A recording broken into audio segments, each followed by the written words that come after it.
সময় মাত্র ৩০ দিন। ঘড়ির কাঁটা টিকটিক করে জানান দিচ্ছে এক ভয়াবহ পরিণতির। কূটনৈতিক শিষ্টাচারের সমস্ত দেয়াল ভেঙে চুরমার করে দিয়ে দিল্লির সাউথ ব্লক থেকে ভেসে এলো এক অভূতপূর্ব হুঁশিয়ারি। এটি কোনো সাধারণ রাজনৈতিক বক্তব্য নয়, বরং একটি সার্বভৌম রাষ্ট্রের অস্তিত্বের ওপর সরাসরি আঘাত। পর্দার আড়ালে কি এমন ঘটেছিল যার জন্য ভারতের রণমূর্তি আজ এতটা ভয়ঙ্কর? কেন বলা হচ্ছে আর ১ মাসের বেশি টিকবে না এই সরকার?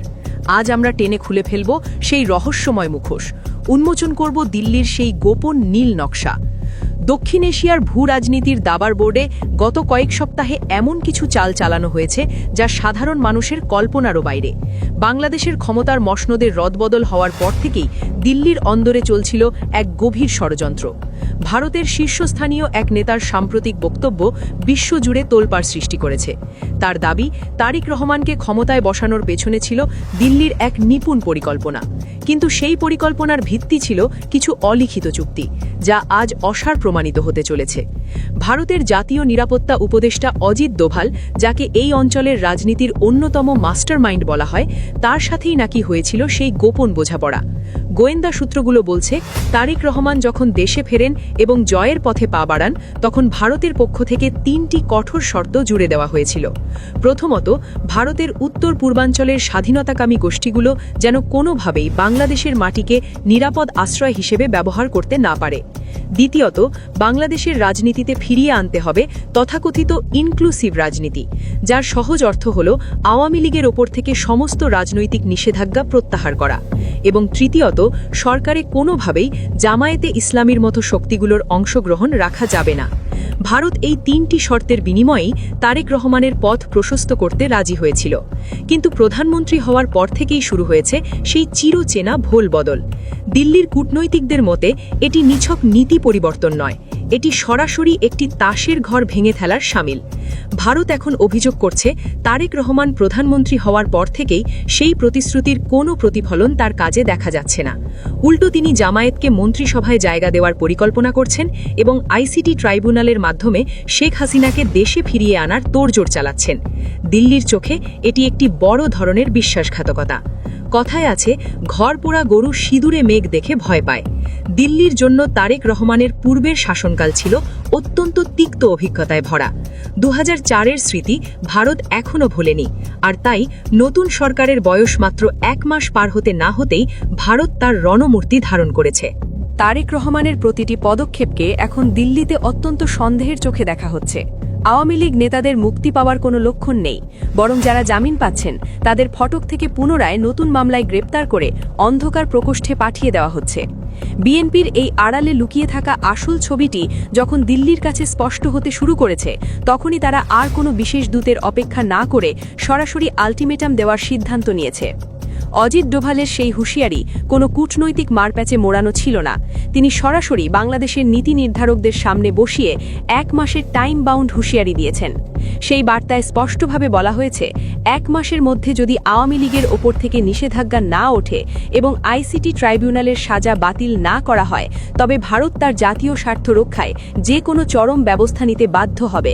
এমনকি ভারতের ফৌজ বাংলাদেশের সেনা অভিযান পরিচালনা করতেও দ্বিধা করবে না, এমন এক ভয়ঙ্কর ইঙ্গিত লুকিয়ে আছে সেই বার্তার পরতে পরতে। নয়াদিল্লির সাউথ ব্লকের সেই গুমোট ঘরে কি হয়েছিল?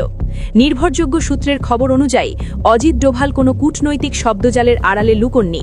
তিনি সরাসরি বাংলাদেশের শীর্ষ গোয়েন্দা কর্মকর্তাদের সামনে বসিয়ে এমন এক হুমকি দিয়েছেন, যা শুনলে যে কোনো সার্বভৌম রাষ্ট্রের মেরুদণ্ড দিয়ে হিমশীতল স্রোত বয়ে যাবে। এটি কোনো অনুরোধ নয়, এটি ছিল একটি টাইম বাউন্ড ডেডলাইন। দোভাল সাহেব সাফ জানিয়ে দিয়েছেন, আগামী ১ মাসের মধ্যে আওয়ামী লীগের ওপর থেকে সমস্ত রাজনৈতিক নিষেধাজ্ঞা তুলে নিতে হবে। বাতিল করতে হবে আইসিটি ট্রাইব্যুনালের সেই সমস্ত অধ্যাদেশ যার অধীনে শেখ হাসিনাকে দেশে ফিরিয়ে এনে বিচারের কাঠগড়ায় দাঁড় করানোর পরিকল্পনা চলছে। ভারতের স্পষ্ট বার্তা, যদি এই ১ মাসের মধ্যে কোনো কার্যকর পদক্ষেপ না নেওয়া হয়, তবে ভারত তার জাতীয় স্বার্থ রক্ষায় যে কোনো ব্যবস্থা নিতে বাধ্য হবে।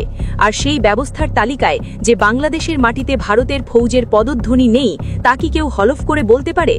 রাজনীতির এই ভয়ঙ্কর খেলা এবং দিল্লির এই নতুন নীল নকশার বাকিটুকু জানতে এখনই আমাদের channel news BD live subscribe করুন, কারণ সত্য প্রকাশে আমরাই সবার আগে। তারেক রহমানের এই ভোল বদল কি দিল্লির জন্য নতুন কিছু?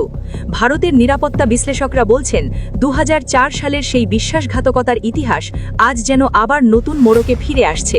দিল্লি মনে করছে তারেক রহমান তার জয়ের পথ প্রশস্ত করতে ভারতের যে ৩টি শর্তে একমত হয়েছিলেন, প্রধানমন্ত্রী হওয়ার পর তিনি তা একে একে ছুঁড়ে ফেলে দিচ্ছেন।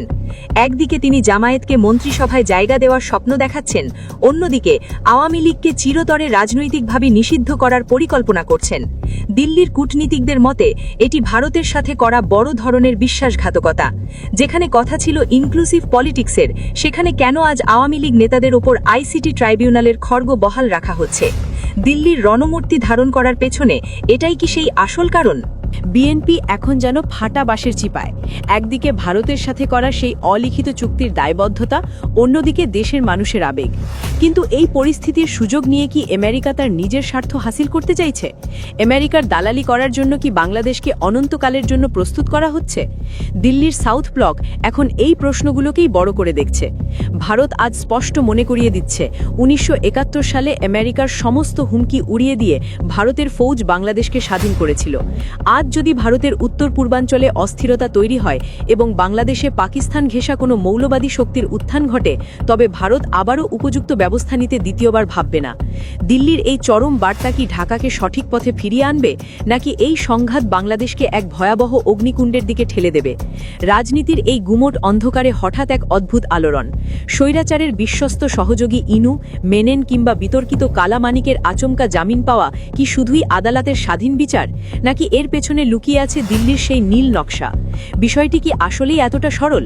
অনুসন্ধানী চোখ বলছে না। বিএনপি এখন আটকে গেছে এক ভয়াবহ ফাটা বাঁশের চিপায়। একদিকে রাজপথের তীব্র জনরোষ, অন্যদিকে দিল্লির সাথে করা সেই গোপন অলিখিত চুক্তি।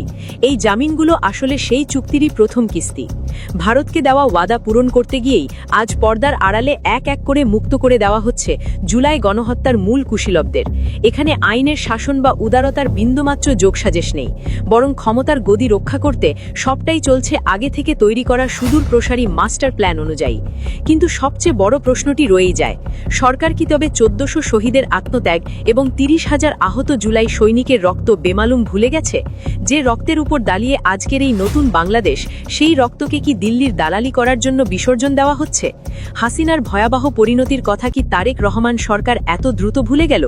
ভারতের সন্তুষ্টির জন্য জাতীয় মানবাধিকার কমিশন অধ্যাদেশ, গুম প্রতিরোধ ও প্রতিকার অধ্যাদেশ কিংবা সুপ্রিম কোর্টে বিচারক নিয়োগের মতো সংবেদনশীল বিষয়গুলো বাতিলের তোড়জোড় কেন? কার লাভে এই আত্মঘাতী সিদ্ধান্ত? বিস্ময়করভাবে নীরব প্রধান বিরোধী দল জামায়াত, তারা আজ সরকারের প্রতিটি গণবিরোধী কার্যকলাপের মৌন সমর্থক হিসেবে আবির্ভূত হয়েছে।